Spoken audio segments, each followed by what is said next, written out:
is if you're taking some time off exercise, some time off training, how quickly do you start to lose strength and conditioning? Is there anything we can do to maintain strength and conditioning? And how can we get that strength and conditioning back? And how long will it take to get it back? So we've got a lot of things to cover and unpack on this one. Let's start from a couple of days into some sort of rest. Let's say you're on holiday, 2 or 3 days into the holiday. Your aerobic base will start to drop pretty quickly. So within 2 to 4 days, you will start to get a slight decline in your VO2 max. That's your ability to oxygenate and fuel your muscles. Now, this can happen within a few days, and it tends to be a bit of an easy come, easy go type of thing with cardiorespiratory endurance. A little bit quicker and easier to build and therefore lose than something like strength and the cross-sectional area of your muscles, which I'll get to in a moment. So you basically get a very rapid change in a type of protein inside your muscles. Now, this isn't necessarily related to strength, but more so your ability to have these lightweight, more slow twitch, consistent contractions of the muscle, therefore your cardiorespiratory endurance. So it basically means that your muscles aren't as efficient in their use of the fuel. So your heart and lungs have to work harder to supply them with oxygen, to supply them with fuel. This is the actual structural or physiological change that we experience, as I said, from 2 to 4 days into a rest. The initial change or the initial loss can be quite rapid, but this initial loss is going to be reflective of how quickly you've gained that fitness in the first place. So let's say that you have a really good aerobic base, you've been doing aerobic training for a long time, you have a good engine, your heart and lungs are efficient in providing the fuel and the oxygen to your muscles. If you then have a break and you've had this base for a long time, you're not going to lose it as quickly. If, however, you've recently improved your cardiorespiratory endurance very quickly and it almost hasn't had time to reset as your baseline fitness, this is new fitness, you will lose your new fitness much more quickly. Again, the fitness you've had for a long time, that base level fitness hangs around a little bit longer. So good advice here, or good motivation to really work on your consistency of training and improving that training age. As long as you haven't had more than a few weeks off, and although you will lose a decent amount of cardiorespiratory endurance in those few weeks, it will tend to come back in the same amount of time that you've had off. So I'd say up to about 3 weeks based on the research. If you have those 3 weeks off, maybe up to a month, you can expect that cardiorespiratory endurance to come back in no more than that time, maybe a little sooner. There is a lot of mixed information in the research on this, but it's not a long, multiple month process to try and get that back to where you were. So like I said, with the aerobic fitness stuff, easy come, easy go, easier to gain, easier to lose. If we start looking at muscle, however, we see some more considerable changes. So the research has shown up to a 10% loss in strength, in muscle strength, in the space of just 2 weeks. So a very short amount of time here from the context of this may be what the average holiday is, a 10% loss. Now, it's important to remember when we talk about this 10% loss, we're not talking about a 10% loss of complete strength. So let's say that your max deadlift, for ease of maths, is 200 kilos. You're not going to lose 20 kilos of that being 10%, in 2 months. So you aren't going to suddenly go from 200 to 180. This 10% loss that we're talking about is the loss of the strength or the muscle that you've gained as a result of training.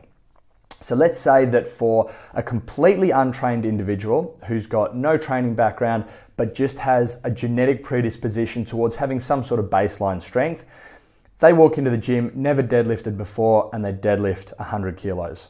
We're calling this almost like a genetic baseline. You have this ability to deadlift 100 kilos untrained. Then this same individual, trained with strength training, with a bit of training age, can now deadlift 200 kilos. The loss that you're going to experience in those 2 weeks, of not training, that loss you're going to experience is 10% of what you've gained above your genetic potential. So your max deadlift may drop from 200 to 190 as opposed to 180. So there's some research basically that shows it can be maintained and won't be lost in 3 weeks. So anywhere from that 2 to 3 week mark, you're looking at the point where you are going to start to notice a loss in strength. Now, of course, it's not just in the cross-sectional area of a muscle, the size of that muscle, and its underlying potential to improve strength. There's also some sort of change in your ability to express that strength. And this comes as a process of practice, of training, of coordination. And if you have some time off, just like if you have time off from anything, you'll start to lose that skill a little bit.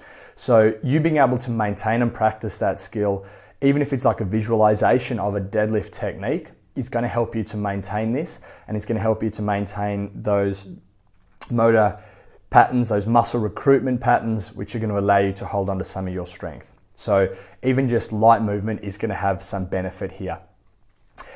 Important to understand some of the mechanics behind when we're now trying to regain or rebuild this muscle after the break.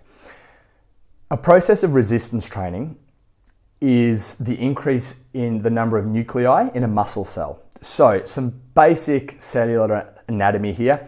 If you have a cell, most cells in your body just have a single nucleus. This is like the brain of the cell, and there's only one in there. But in a muscle fiber, for example, you would have multiple of these cell brains inside each muscle fiber, inside each cell.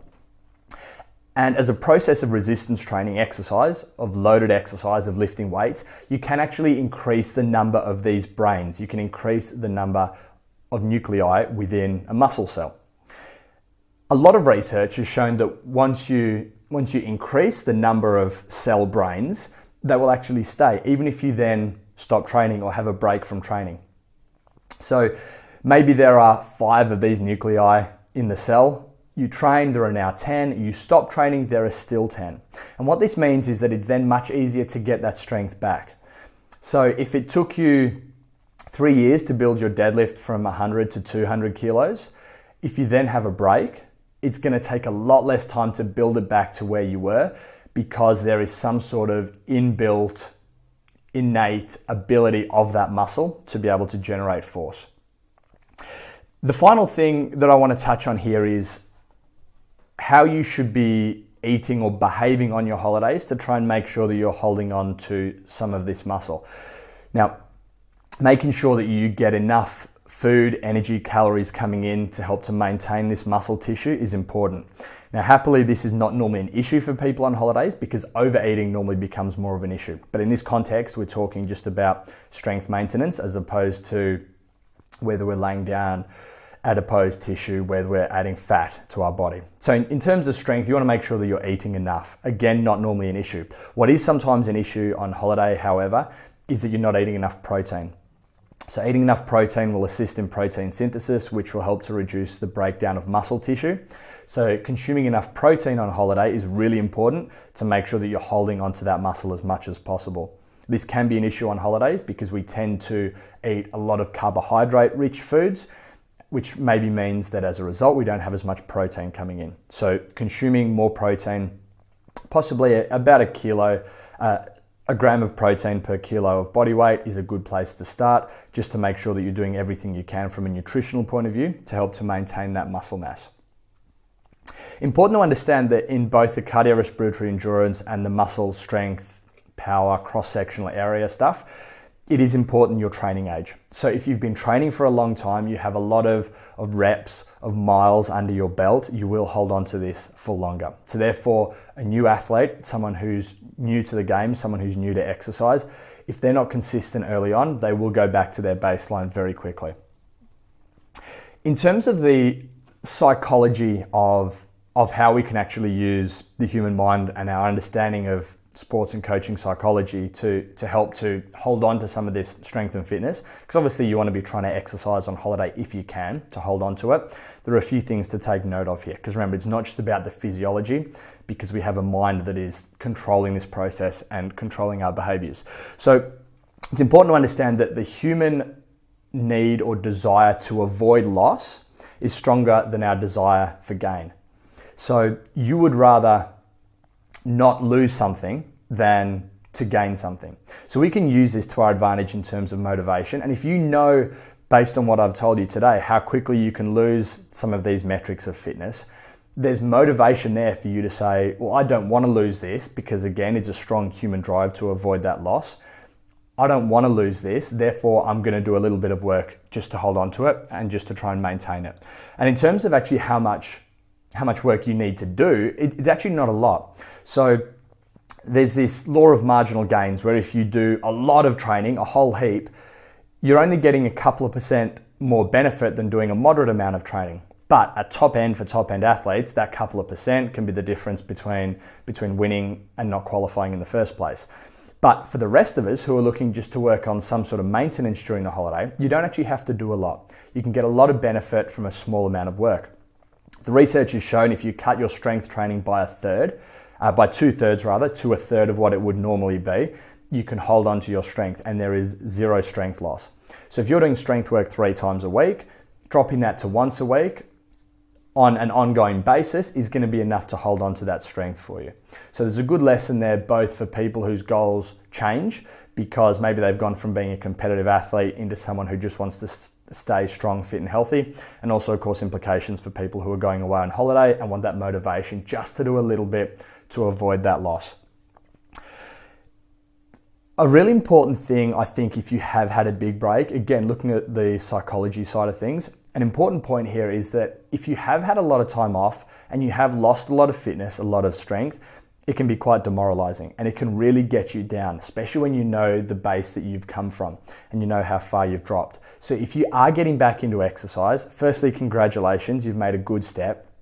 But secondly, make sure that you're judging the success of an exercise session, of a training session, not on how well you've done, how much weight you've lifted, how far you've run, but just on the completion. So this is not a grayscale thing. This is black and white. Either you've exercised or you haven't. If you've exercised, it's a win, irrespective of the quality of that exercise session. If you can focus on that until you start to get some improvements and you start to get motivated by this feedback you're getting from these improvements, when you start, if you can just focus on I exercised, it's a win. Irrespective of quality, that's a great way and a great place to start to get back into it.